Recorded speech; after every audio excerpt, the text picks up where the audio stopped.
Okay, so we are live now on Facebook. So I'll say good evening to everyone, anyone in our audience watching from Facebook.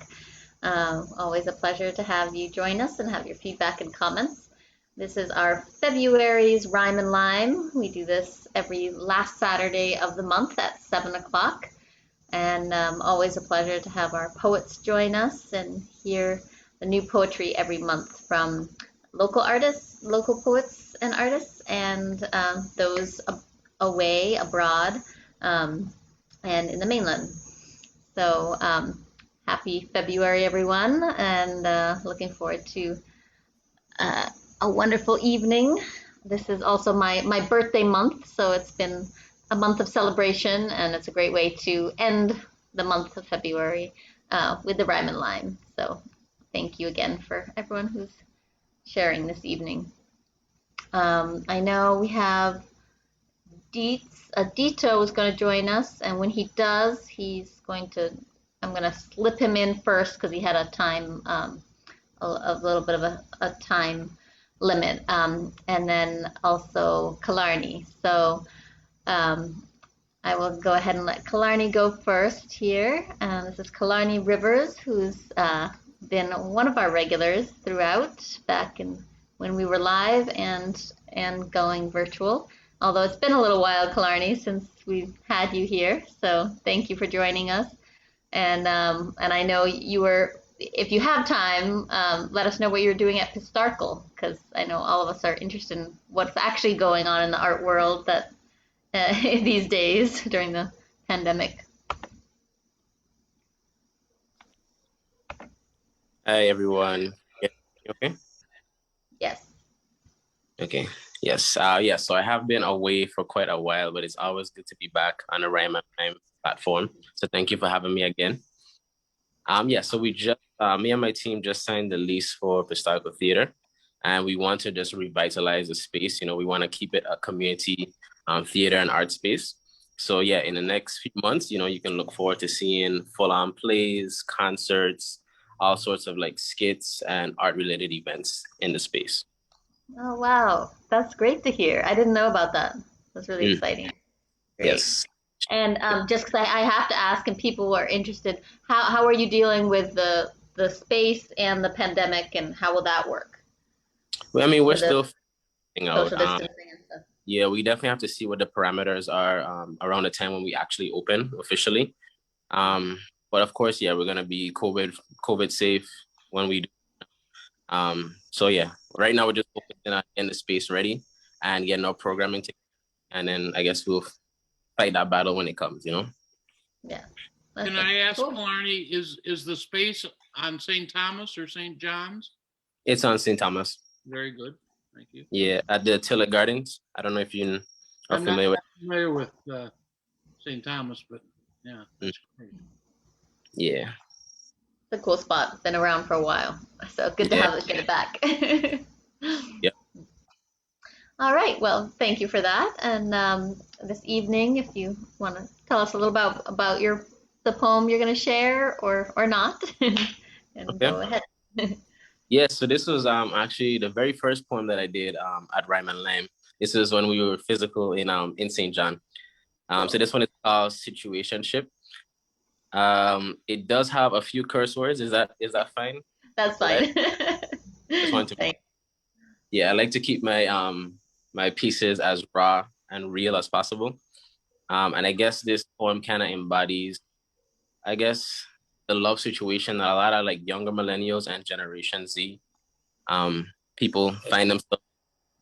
So yeah, situationships. All right. Summer breeze and honeybees, fairy tales, hormones, and R&B. That combined with Hennessy makes the perfect recipe for a young, dumb, and in love cocktail. I guess you could say it was like love at first text. So you know what came next? Netflix and chill. Then we on to the sex. We hope for more. Turned out to be less. But we young, dumb, and in love. What the fuck you expect? Summer breeze and honeybees. fairy tales, hormones, and R&B. I bet even Socrates cannot believe the variations of love this generation sees. Problem is, we're four-dimensional creatures, but we live in this two-dimensional world. So we have these four-dimensional feelings conveyed in the two-dimensional form. And out of this spawned one of the most paradoxical situationships, the infamous and mischievous friends with benefits. Okay, so it sounded good on paper. I mean text. I mean that one meme I saw on Facebook. And since we both been through some shit, we thought let's not be too quick to make this thing legit. Instead, how about we be like best friends who from time to time do a little bump and grind every once in a while? You know, some slight, like once a blue moon, but pretty soon it became once a blue sky. And I know we promised not to pry because this thing is supposed to be the opposite of stress. But it's just something about this regular sexing that got me questioning. Who that is you texting? I mean, what were we expecting? We shared so much more than Netflix accounts. We shared the deepest parts of our bodies over those magical 4 weeks and spilled our deepest, darkest secrets all over my sheets. But now we don't speak, only through like pics and sub tweets. But some weeks, I can't help but wonder, did we ever make it past season 3? Thank you. I love it.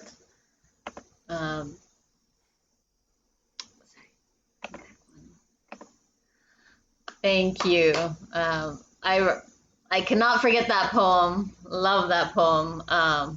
And I just think it's brilliant how you can put so much into that. That's why I love poetry too. It's just like so much in one summarized, perfect format, and brilliantly said.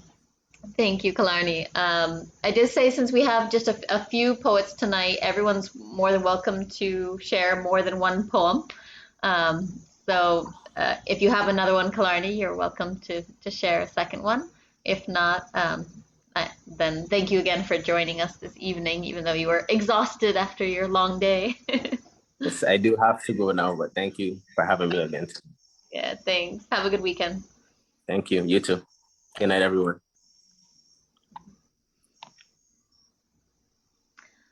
All right, and looks like we have Iyaba joining us. Good evening, Iyaba. Peace, sister. How are you? Hello, everybody. Good, good. Glad to have you with us this evening. Yes, I'm glad I remember the time difference this time. Yeah, me too. Yeah, that since we don't do daylight savings here, it throws people off. Well, I have the wonderful Erin Lee down there reminding me, so bless her beautiful heart for that. Oh, great. Okay, yeah. Thanks, Erin. Yes, Khalarni, right. Blessed love. Khalarni just sent me a message in the chat. Oh. Yes, yes. All right. I'm going to go to Nyda. Nyda, if you're ready.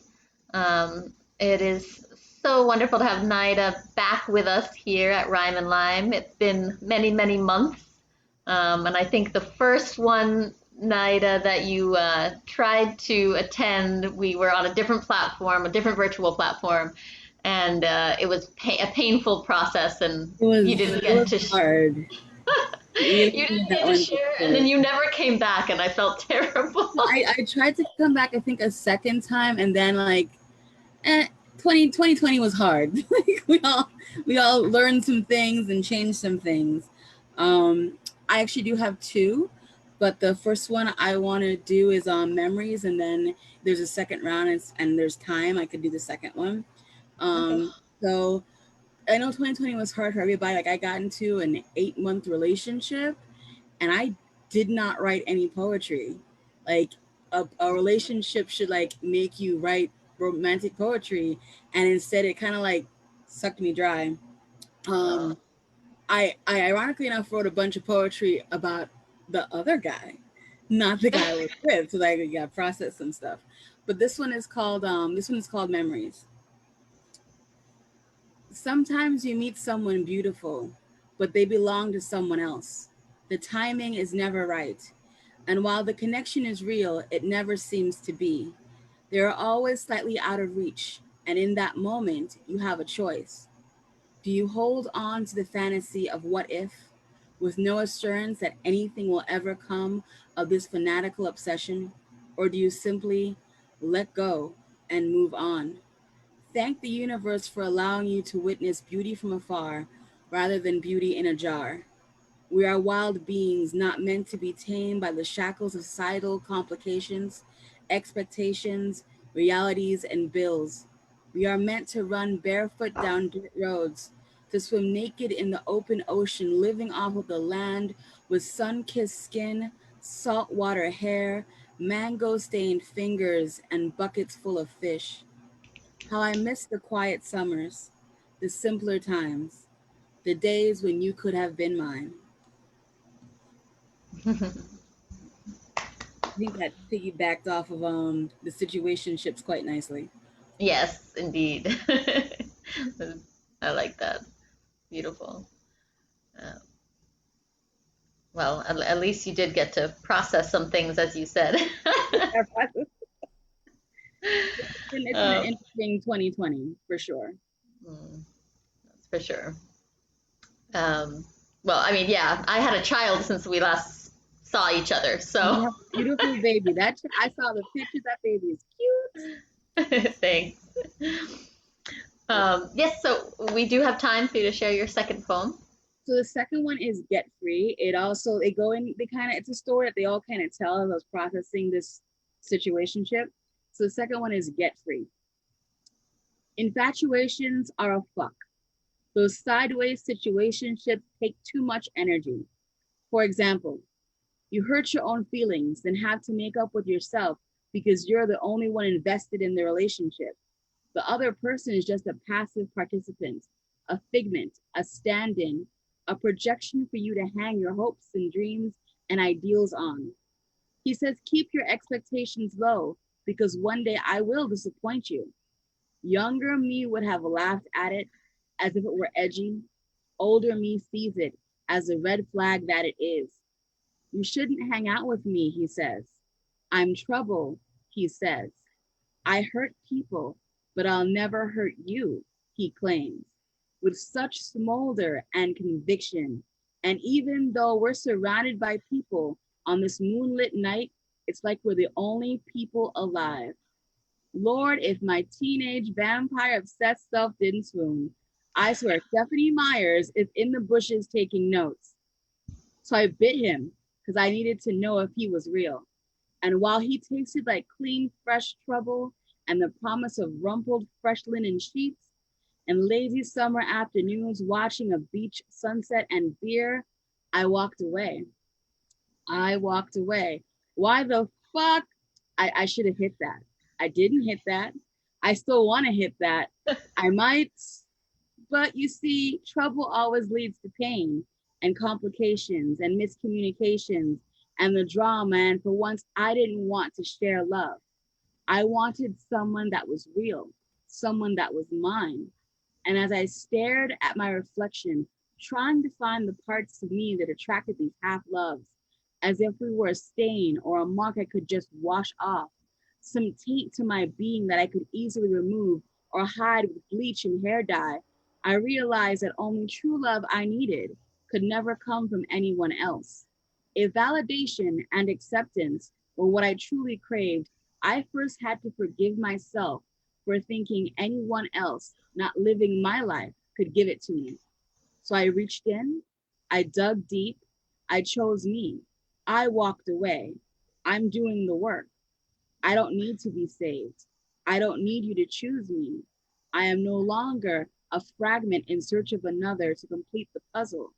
I'm a masterpiece, daring you, defying you, existing without complications or your permission, a fever-pitched bonfire, my laughter like the crackling of the embers, breaking the silence of the desolate night, roaring at you.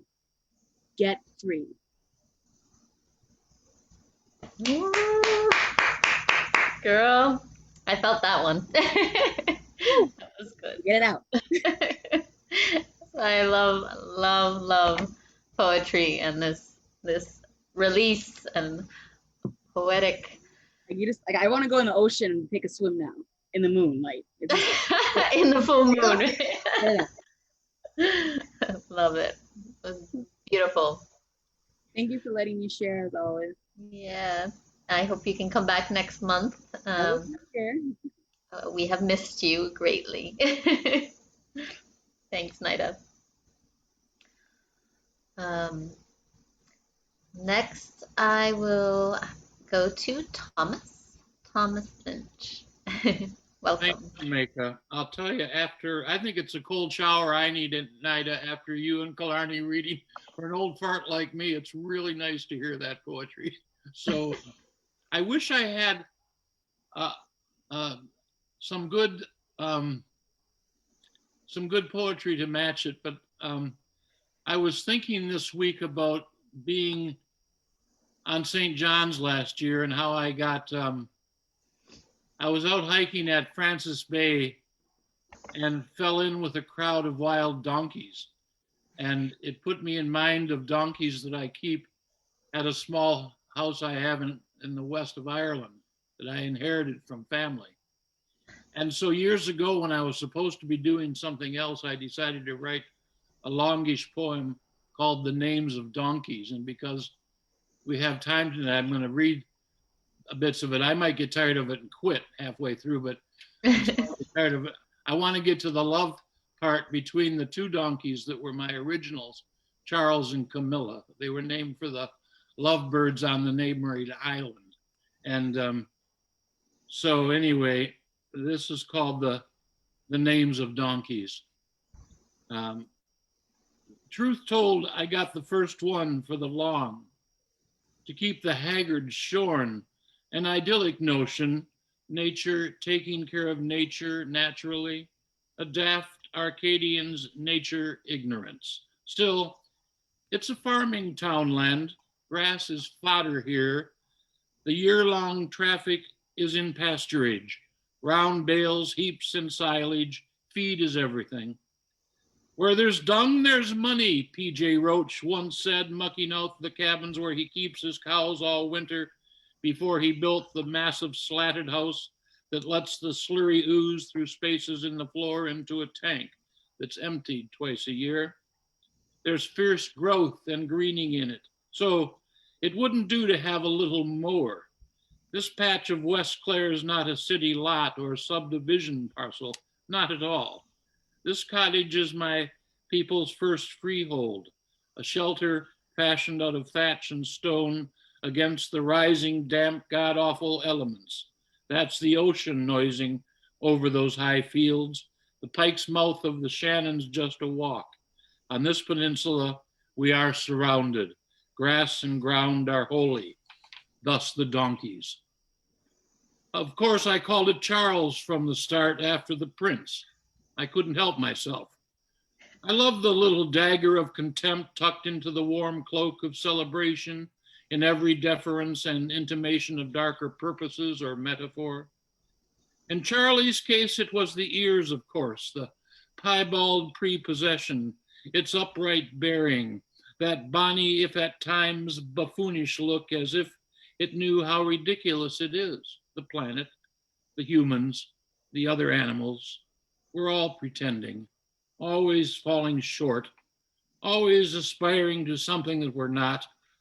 I felt a kinship with him like a brother, driven by self-same hungers and desires, creatures of the parable and paradox, agreeable at times contrarians, our own worst enemies, our only friends.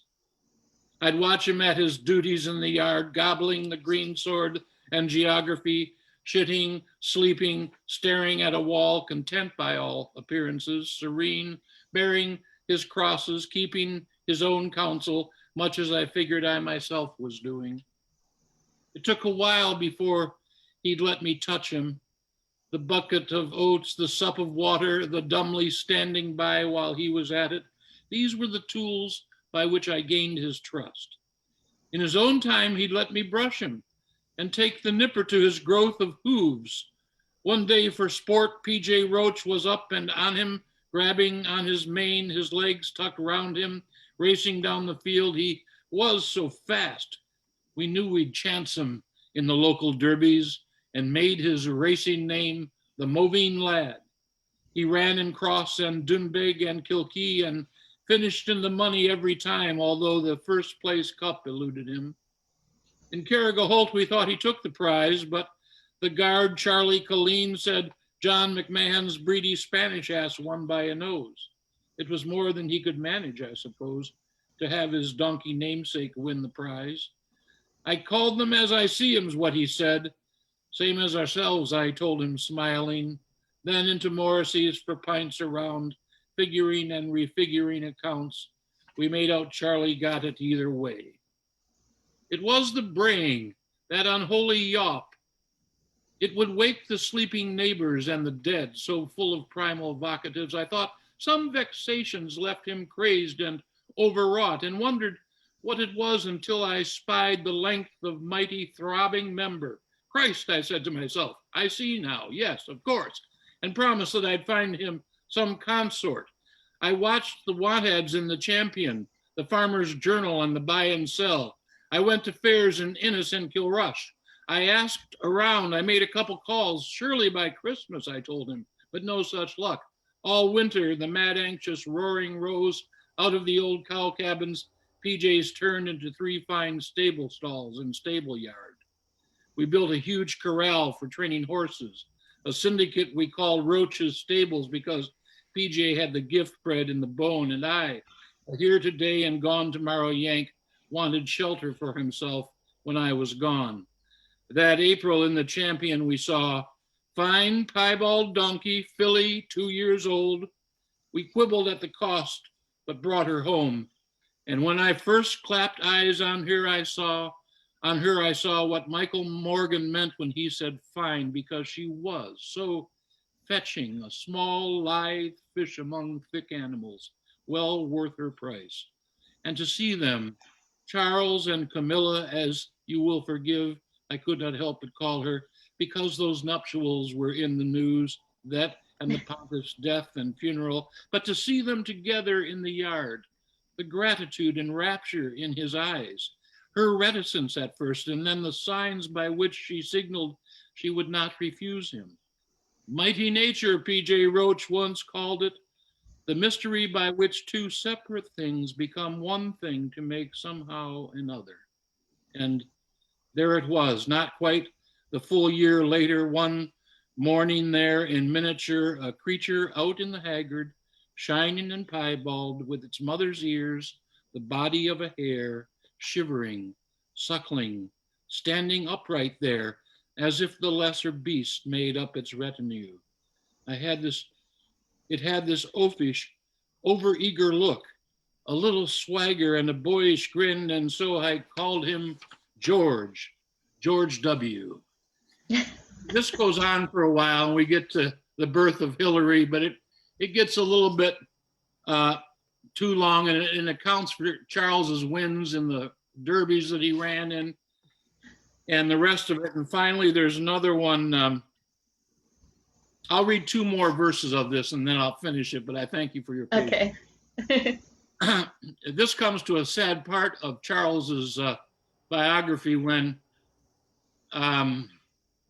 he had to be, as they say in West Clare, corrected. He thought he was a gift to all things female. He wasn't, and he was a threat to all things male, including myself. So I figured I'd either have him fixed or shot. But before that remedy, old Charles spent one late midsummer evening with Camilla, a last hurrah, a second honeymoon, their old romance rekindled in the dark. Whatever happened, something surely sparked, because before the solstice that following June, behold, a snow-white she-ass foal appeared beneath the hedgerow where Camilla sheltered, by which time Charles, lately gelded, was no less the head case than he'd been before, more daft than ever and a little sore, so for his own sake reincarnated. We bring him oats and nuts, a sup of hay, and pray he has forgiven what's been done, and let him out to roam between good gates. Sometimes we race him, and sometimes he wins, whereas for George W., what an ass, feckless and unrepentant, as if he knew his kind bore saviors through Bethlehem or through Jerusalem, or gravid virgin girls to Bethlehem, witless as a tin of tuna, craven, crass, donkey stubborn, donkey stupid, dull as soap, for all his epic bloodline, little hope. We've put him up for sale, but no one calls. We call the little she-ass Sarah P. Though truth be told, we had some choices. When it comes to names and asses, there's no shortage. With foals at foot, the future's up for grabs. So fools at heart or honest brokers, much the same as with our sons and daughters, good naming doesn't shape the outcomes. Still, we nurse our little dreams and leave the rest to whoever is in charge here. Who's to know? Fate, chance, God in her heaven? I don't know. All we can hope for is time to tell. Another day, another season, donkey's years, to undo some of the mess we've made of it, to make amends, to make some small repairs, reset the table, rearrange the chairs, to let the ones we love know that we love them, and let the others know we bear them no especial malice, then leave well enough alone. And sometimes when I am out among them in the evening, when all the work is done, I think I hear the voices of those gone before, who stood this ground and in their own times and bore their burdens, great and small alike. And all they ever say is, carry on. Thanks for your patience. Well, thank you. No patience Thank you. needed. That was lovely. That was wonderful. That was wonderful. Thank you. Thank you very much. Thank you very much. I'm very honored to hear that. I know that was lovely. You are the real. That was lovely. Yeah, that was lovely. Thank you.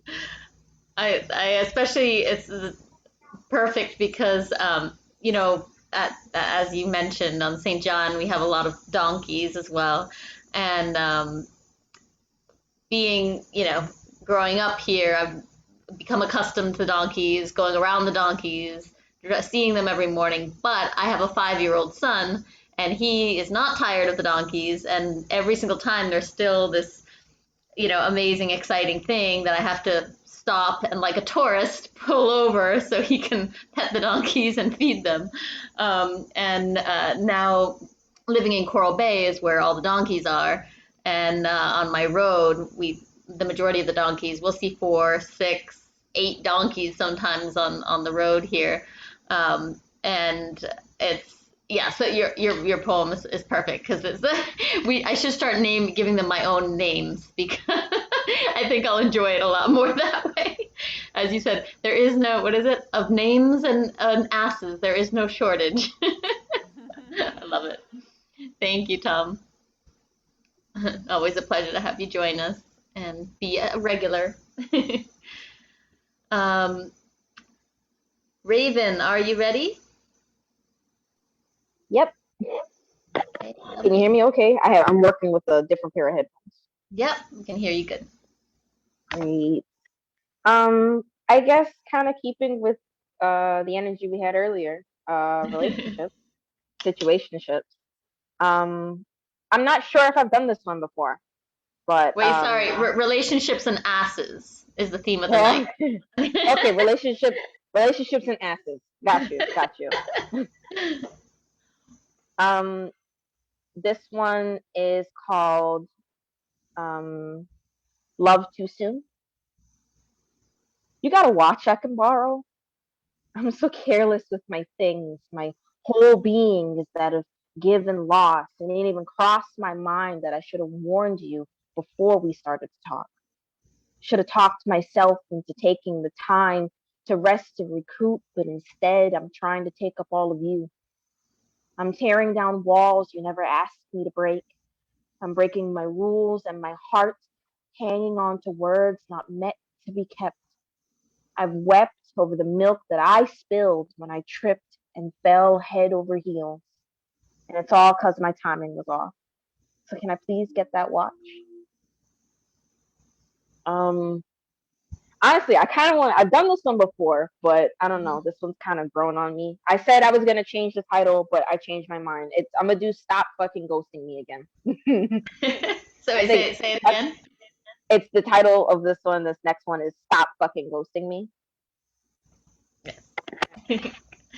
Yeah, I've done this before. I think it was at the last one. Maybe, or the one before, maybe. Yeah. One second. Can you still hear me? Yeah, you froze a little bit. Hello? Yeah, no, I can hear you. You're frozen, but okay, you're back.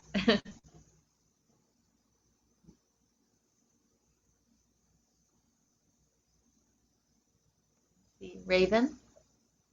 Can you hear me better? Okay, yeah, I think you're going in and out.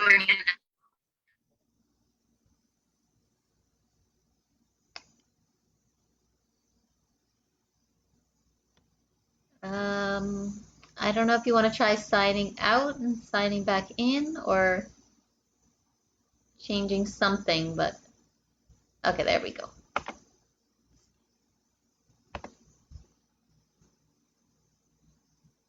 There we go. Okay, you're back.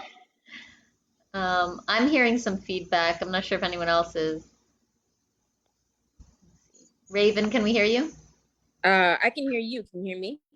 Okay, yeah, we're good. Okay. Sorry about that. So what was the title of the last poem, first poem you recited? Love Too Soon was the name of the first one. All right. This next one is a poem. Thank you. This next one is a poem I've done before. I said I was going to change the title, but I decided not to. No, I like the title. It's called Stop Fucking Ghosting Me. I'm lost in the crevices of your attention. It's perfect. Crushed by the weight of my baggage and burdened by my need for your affection.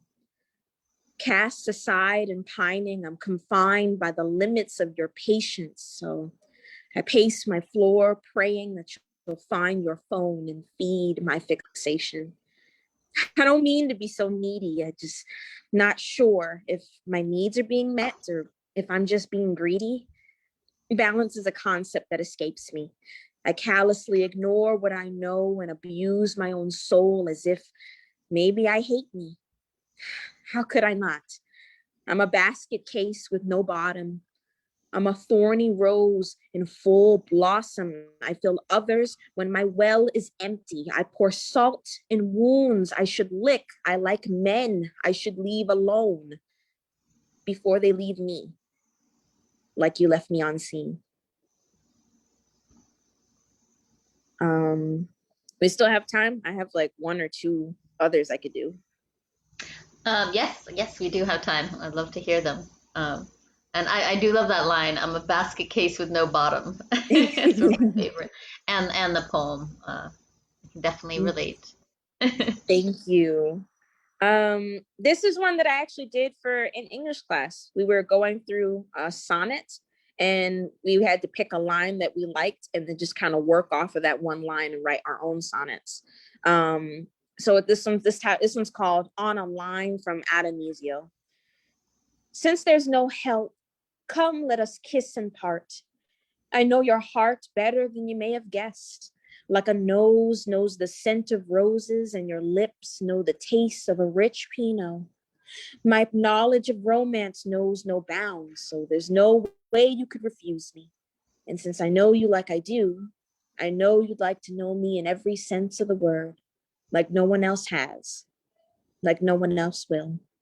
So let us depart to where no eyes have been, where we can be far from the nosy, a place we know some would find obscene, if you know what I mean. And I have one more. This one's short. I actually posted this one as a caption to a photo that I just posted. It's called Goddess. The greatest gift from the great divine. I see her in your smile, your walk, your powerful stare as I embrace you and remember you're all mine. Thank you. Beautiful. I have to say, Raven, I think as crazy as 2020 was, I think you really were a goddess in 2020 yourself, and you just really came. I mean, you've been full of poetry and just more beautiful than ever. And so, even though it was a rough year, I think you pushed through the hardships and blossomed. So. Thank you. Thank you so much. For joining us and your beautiful poetry.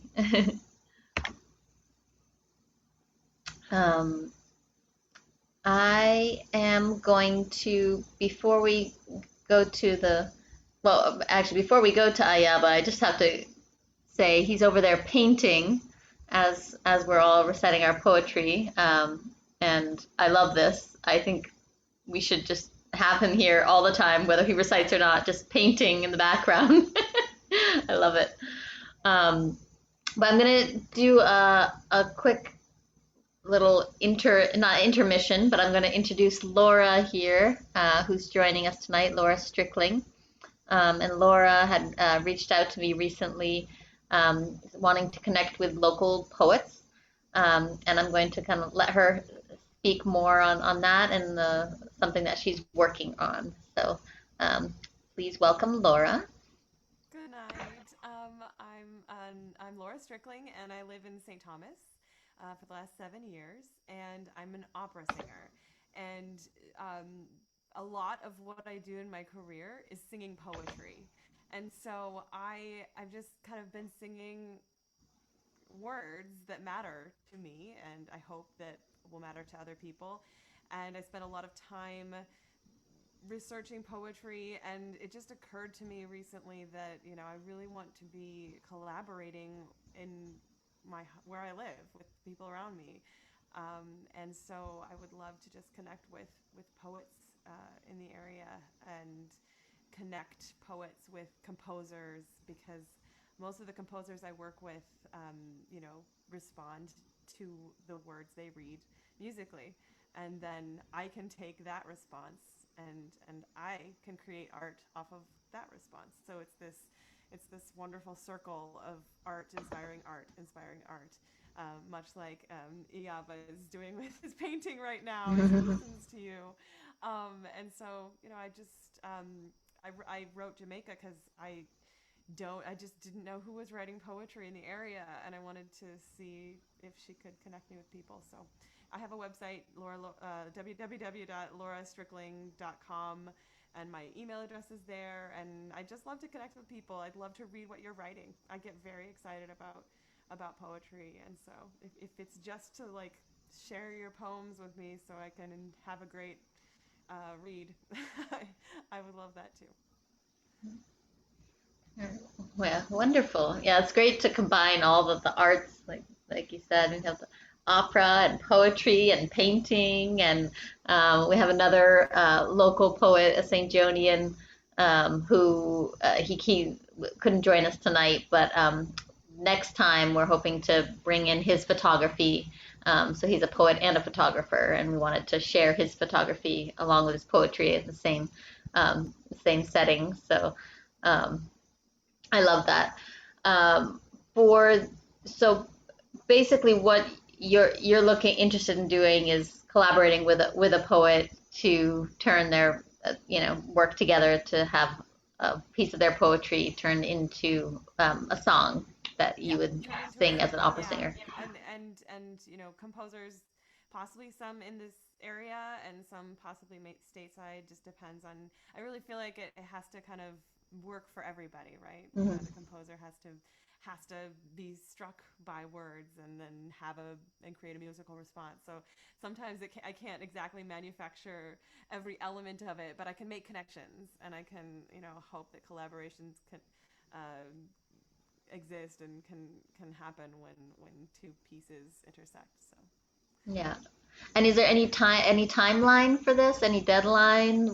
No, there's a specific project I'm doing called the 40 at 40 Project, in which I'm commissioning 40 songs for my 40th birthday this year. And so that could be part of this, but it doesn't have to be, because basically song is my life, and my life does not end at 40. So so it's just kind of, it can this could be part of that, or it can just be part of the world of song moving forward. And I just kind of, again, just want to connect with people who live where I live, and want to know more people creating art in this area.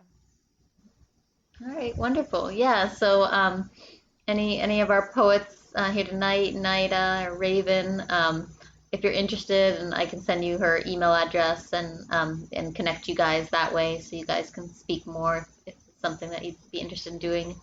Bring one of your poetry to opera. It would be awesome to see, and when that happens, I can't wait to hear it. Be a great collaboration. We can definitely do something where we bring it back and say, here's what happened because of that. Well, you won't be singing opera at Rhyme and Lime for us? You'd have to perform it here. So much of what I do is exactly what we're doing here, right? Like a poetry recitation is the exact same thing as what I do, which is a song recital, which is me reciting poems, but to song. So it's really the exact same mood and the exact same emotion. It's sharing words of importance, words that matter, and hoping that someone who's listening is either understands themselves or the people around them better. Yeah, indeed. Wonderful. All right. Well, thank you for taking the time to come tonight and be a part of Rhyme and Lime, and definitely looking forward to seeing how that plays out, and connecting you with more of our poets as well. Like I said, we do this. The Rhyme and Lime is one time a month. It's the last Saturday of every month. So the next one is in March. And always we live stream it to the Facebook page, and hopefully sometime soon we'll do it back in person in St. John. So when that happens, I will make the announcement. All right, Mr. Mandingo, how's it going over there? Wonderful, wonderful, wonderful. It felt like I should paint, so I painted it. And I was painting anyway. This series is called Our Journey. That's Antigua and Patois. It means our journey. It's an ode to Jacob Lawrence, somebody I studied in college almost 30 years ago when I was doing painting. He has a series that he painted in the 40s called Great Migration and Negro Migration. It's sort of changed. The title has changed a bunch, but it's basically in 60 panels. He told the story of African Americans traveling from the South to the North, to the Chicago's and to the New Yorks and the Detroits and all these places that we now know, and bringing blues and Black culture. And from that time, I realized that my people's story haven't been told. Afro-Caribbean people, and the journey we made from even further south to North America, Canada, and to Europe. And anybody that's Black that lives in America or in England or Canada, they have somebody there. And for me, it was my grandfather's sister, Tita. She went to Canada in the 40s. And for my grandma, from my mother's side, it was my Auntie Belle, who went to England in the early 50s. And they're the ones that sent the letters home that started intriguing us and bringing us there. So it's been cool. I've been researching for probably 5 years, and I've been painting for about 6 months. I think we're maybe close to 40 panels. And it's cool. I'm learning a lot, and I'm seeing a lot. Like this piece is 3 women from Guadeloupe in 1917 at Ellis Island. A lot of Black people don't even know that we came through Ellis Island. Cicely Tyson, who just went to be with the ancestors, she tells the story of being a child and coming through Ellis Island with her parents. So we literally have been coming. Marcus Garvey came to America in 1917. We literally we're coming to America the entire 20th century, and we continue to come. And that's like the last panel that Jacob Lawrence has is basically the first panel of a bunch of people at the train station, and the caption says, "The people continue to come." So my last panel will be the one of the brothers and sisters that you see drowning in the ocean, coming across the Mediterranean, and the caption will be, "And the people continue to come." Yeah. Wow. So that's And I agree with the sister. I'm going to forget she's the opera singer. I've learned that everything interchanges. Most people that are artists can do all the other disciplines. You may not excel in you're the one that you're most comfortable in, but painters can write and singers can, or maybe not well, but you know what I mean. You can convey. So I think it's a cool thing when you can do that with your art. And for me, I paint like that. When I got into acting, I figured it out because the director realized I was a painter, and she said one day in the middle of painting rehearsal, she said, "Iyaba, no, not orange, red." It was like, oh shit, okay, yeah, and then I got it. And so then, as directing, I'm going to attempt that in the process of working on that. And I realized the director is a painter. People are the canvas, or the stage is a canvas, and people are the paint. So to me, it's like a blur with the overlap. So that's why I paint and do all of the above, because nobody told me I couldn't, and I don't listen to people anyway. So poem or two, right? I love that.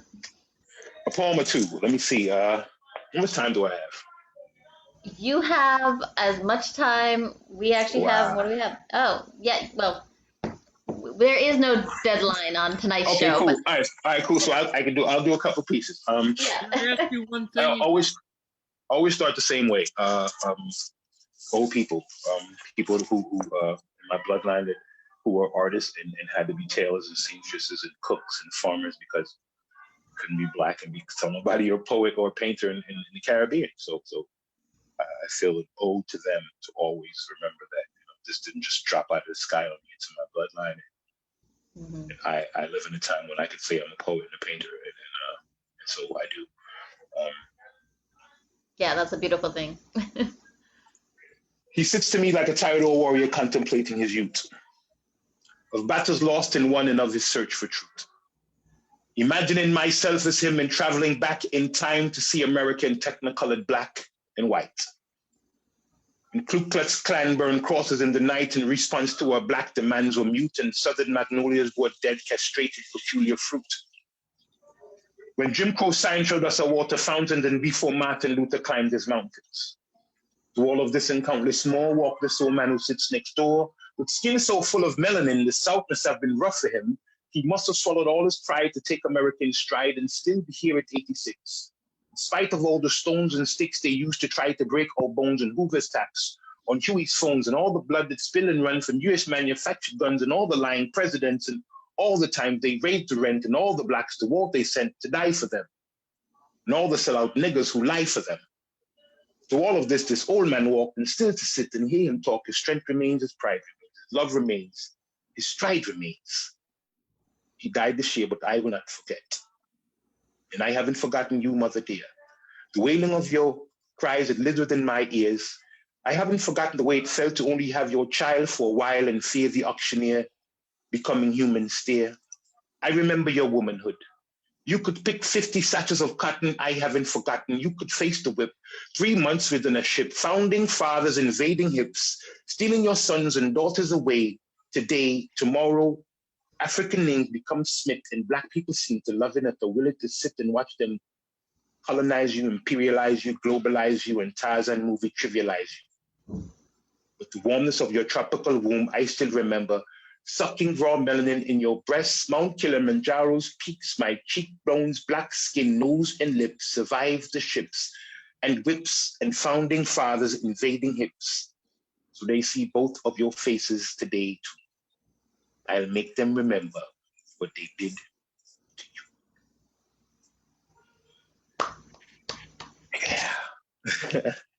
Yeah. Ooh, that felt cool. I caught a little bit of relationship stuff when I stepped in, and never want to be excluded from the subject, the topic at hand. So here's my situationship poem. Okay. We'll call it, right? It's called Crave.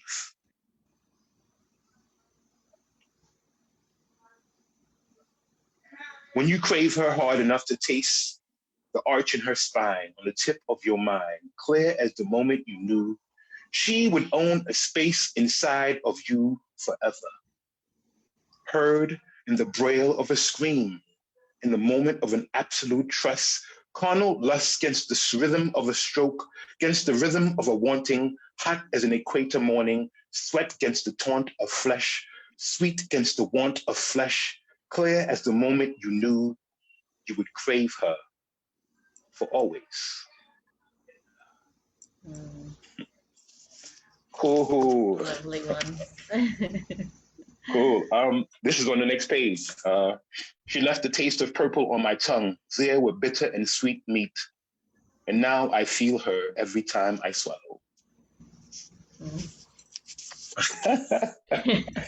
You know, it's cool because when you write so much, and this is my book, Fool Your Tongue Heavy Like a 56. And sometimes I didn't put a table of content because I just like encountering poems. So when I buy other people's books, I just flip and stop and read. And I love that part of it.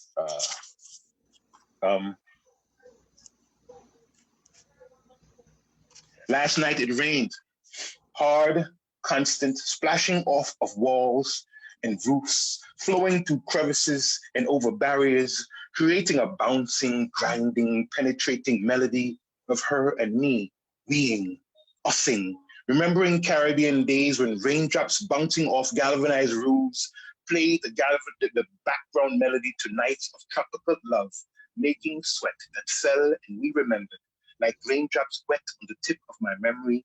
Last night it rained, heavy, long, and hard. Mm-hmm. Okay, I'm not aiming at any more of those type of poems. It is the month of Valentine's, so I guess this is everyone's. Yes, it is. I love Toni Morrison. That's all I say. Bluest Eye. Mm-hmm. That's how I met her. I met her with Bluest Eye. So, Bluest Eye. She spends all of her time wishing for a different her, something that wouldn't say Africa so loud, wouldn't have her hearing "you pretty for a dark-skinned sister" so often, wouldn't have her bringing every dollar to the Korean man selling Black hair products at the corner store down the block, who goes out of his way to take her money without touching the rumors of her flesh, wearing dead hair over her crown of original woman, running away from her legend, already carved into the pillars of history, so she spends 2 hours each rising of the sun, powdering lighter skin in a can over the original ebony of her bloodline, covering the pride of nation-building queen mothers who suckled a planet into being, when the abundance of melanin in her skin was the only thing keeping the sun at bay, made to walk with chin aloft, neck reaching, shoulders squared against the air around her, holding the gaze of kings before Europe call them chiefs, and Tifa for all our sense of self, and put out all our culture upon them shelf, dead to a people, dead to the life before slavery, before inferiority complex had them measuring success with European measuring sticks, had them worshiping the ego trips of men pretending to be gods, pretending to be civilized, pretending to be the men that we pretend to be every day with our bleaching creams. And now I got it. I got a receipt, so it's mine. And now I got Indian in my family, and our perms, and our conks, and our lies, and our bluest eyes. All right, I'll do 2 more. Cool? Yes, absolutely.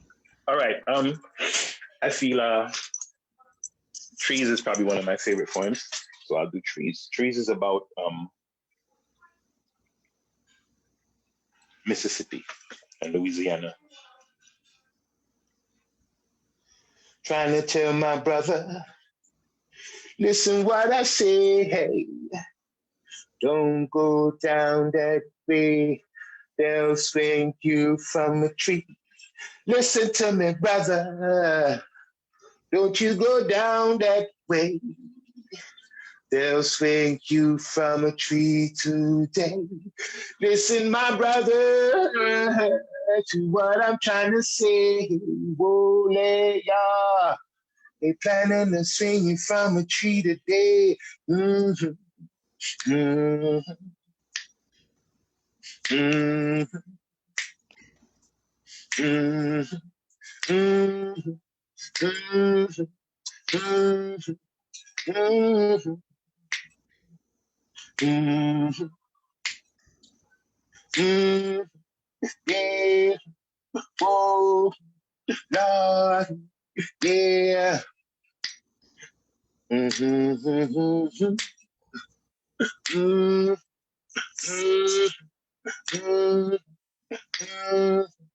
Yeah. Yesterday, a tree spoke to me in Mississippi.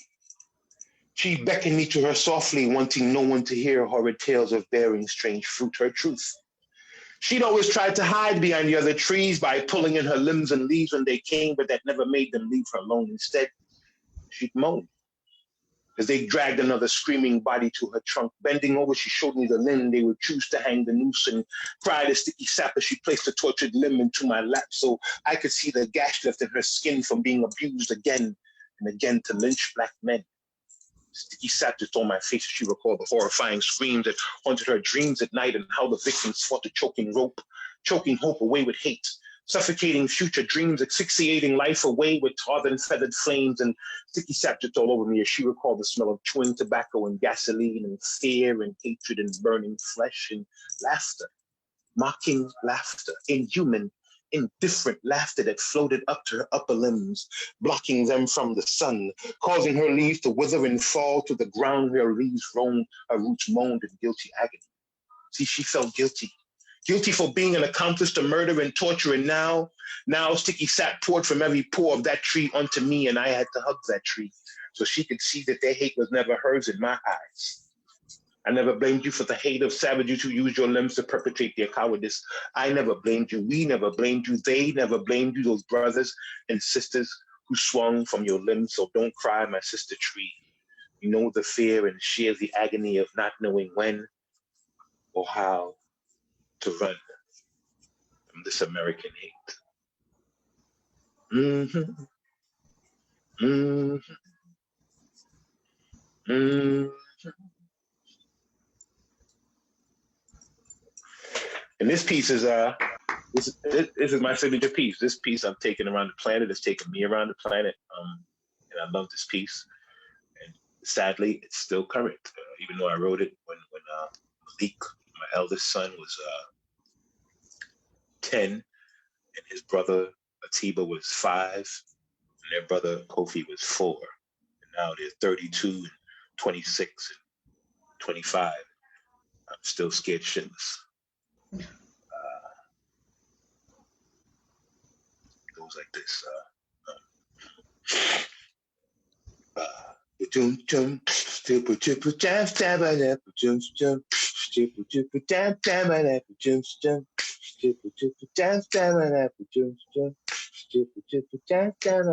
Mama hold her head and cries, 'cause her son has been shot down in the street and died. Takes 41 bullets to quiet your fears.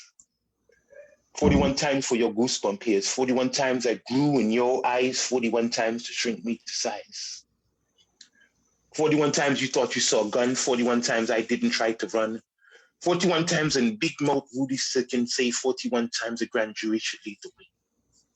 41 times you still get paid leave. 41 times my mother will have to grieve. 41 fears of your fear you hurled at me. 41 times my black skin was all you could see. 41 times to make you feel brave. 41 times I was a revenging slave. 41 times some lynch mob from your past moved like a spirit possessing your ass. 41 times you pulled out your rope. 41 times to strangle my throat. 41 times from 4 different cups. 41 times before one of you thought, stop! Stop. 41 times to make you feel calm. 41 times and I was never armed. 41 times for this racial schism to grow still more. 41 times more black blood spilled out on the floor. So yesterday I ordered 3 bulletproof vests. See, I have 3 boys to pass their test. That's 3 boys with melanin in their skin. So I'm teaching them about reaching for anything around the waist because I know they won't, they waste no time stealing their lives from me. I'm letting them know how to turn around and reach.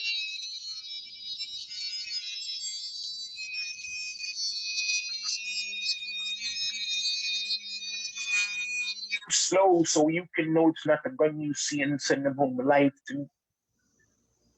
I'm teaching them how to duck in case you try their luck. Duck, boy, duck. Duck and roll, and run some more. I won't let them outside the door of my eyes view. I pray to be with them when they run into you. I'm jumping out of bed with visions in my head of dead phone calls and standing in dark halls at the mall with 1 million mothers crying, dressed in their best black dress, wishing they'd ordered my bulletproof vest. Overprotective and paranoid too, but all I can do is all I can do to save, keep my 3 sons safe from you. I'll make them allergic to policeman blue. What else can I do? I have 3 Amadeus and I want to yell. They could be showing bell. What else can I do? With my 3 Amadeus and I'm falling on the ground. They could be Mike Brown. What else can I do? I have 3 Amadeus. Seems we always pay the price. They could be Tamir Rice. What else can I do? I have 3 Amadeus. Feels like they got a plan. My daughters could be Sandra Bland. What else can I do? What else can I do? What else can I do? What else can I do? Yeah, poem that never ends. Thank you guys for listening. That was cool. Thank you, Iyaba. And I have to say that that last poem, the first time I heard it is in St. Thomas when you performed in the Voices of the Streets. Yes. At the Ease Tea Garden. Yes. And I mean, how can you not? It brought me to tears. Yes. It does every time. Yes. But I have to say, it's of course, such a powerful poem and so relevant.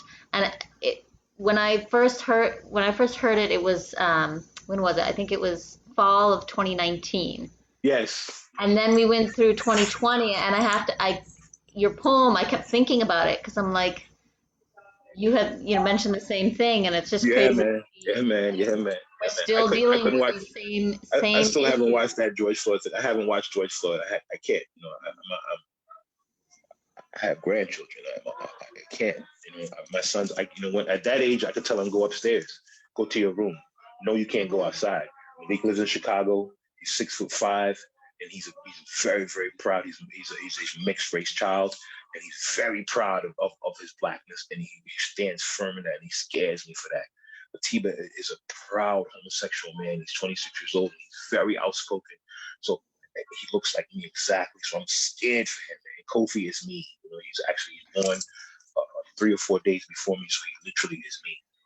And he's 25 years old. I can't. They're all. He's in Virginia. Atiba's here in Connecticut, and I call them often. I tell them they don't call me enough, but they're grown men now, and they go to bars and they drive cars and they get stopped by cops. Yeah. It's just to talk about that shit. I can feel my stomach bubbling. It's not, now I call my mother all the time and just say thank you and I'm sorry, because now I remember, when I was in my 20s and I'd be out partying and I'd come in and my room was next to hers and I'd hear the bed, I'd hear her bed creak, and that's when she would lay down, when she knew I was in the house. And when you're that age, you're like, go to sleep, but you cannot go to sleep when you don't know if your child is okay yet. And I'm learning now that even when they're adults, that's still true. My daughter's only is 28, Femi's 27. Wow. They're adults. Yeah, no, it's crazy when you become a parent and you realize that. And same thing for me. I mean, I have 2 sons now with melanin in their skin, and I think the same thing about things I'm going to have to teach them. Yeah. And it's, that's why we have to support them. Terrifying. I've been teaching for 27 years, and I won't stop because I was a 12-year-old insecure immigrant kid with a thick Antiguan accent and features that were not Vogue yet, and with a culture that was not in yet because Chabaran hadn't happened yet, and teased all the time and went and go back to Antigua all the time. And my Puerto Rican teacher looked over my shoulder in the 7th grade and said, "Wow, what an awesome brushstroke! You must be a painter."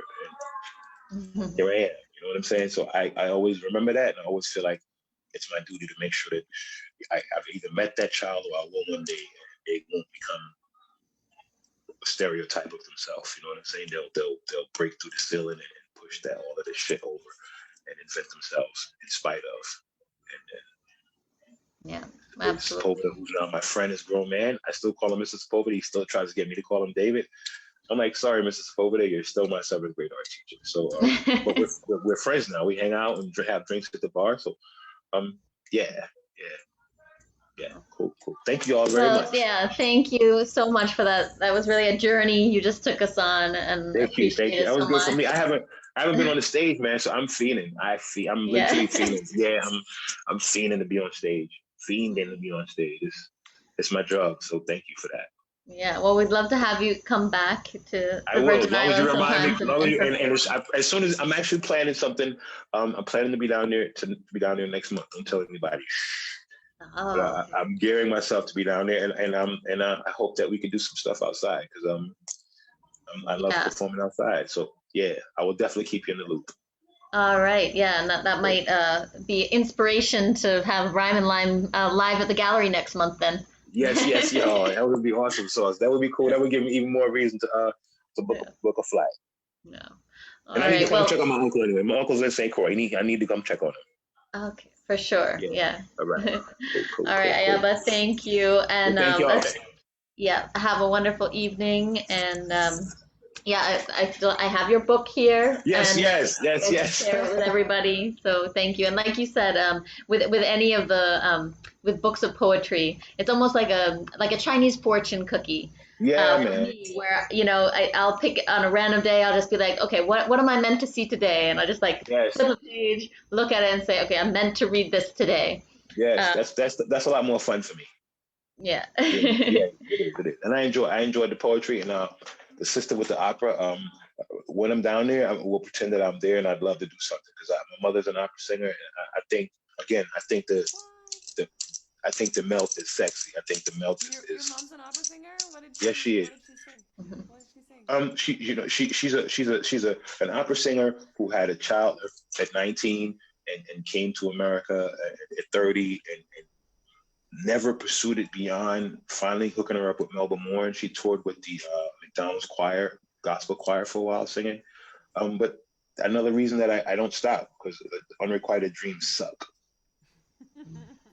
And my mother still talks about what she wished she had done. So I always remind her of that because now she likes to say that she's an ex, but she still blows.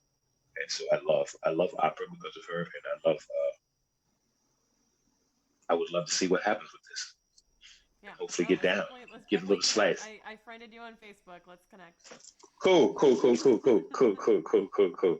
All right. I'm going to go have some dinner. You guys, thank you so much. All yes, right. thank you. Love. Have a good night. All right. Thanks. Peace to everybody. Bye. All right. Wonderful. Hey. Oh, hey, Tom. Oh, can't hear you. Oh, Thomas Lynch out. All right. Wonderful. Well, this has been a lovely evening. Thank you all for joining us. I will do one short little poem because I always try to do something. This afternoon I wrote this one, a very small little poem, but at least it's something. So let me just access it here real quick.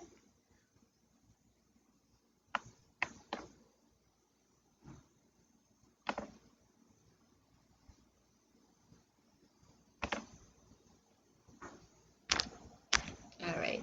This one is entitled Me, Cat, and Baby. It's just me, cat, and baby. Each of us like to sleep. Day or night makes no difference. Time and schedules do not exist in this space. Only basic needs. We sleep, we feed, we breathe, we release, we sleep. This repetition is life. Oh, the simplicity. If only I were a cat or I was a baby, then maybe this would be enough for me. And that is it.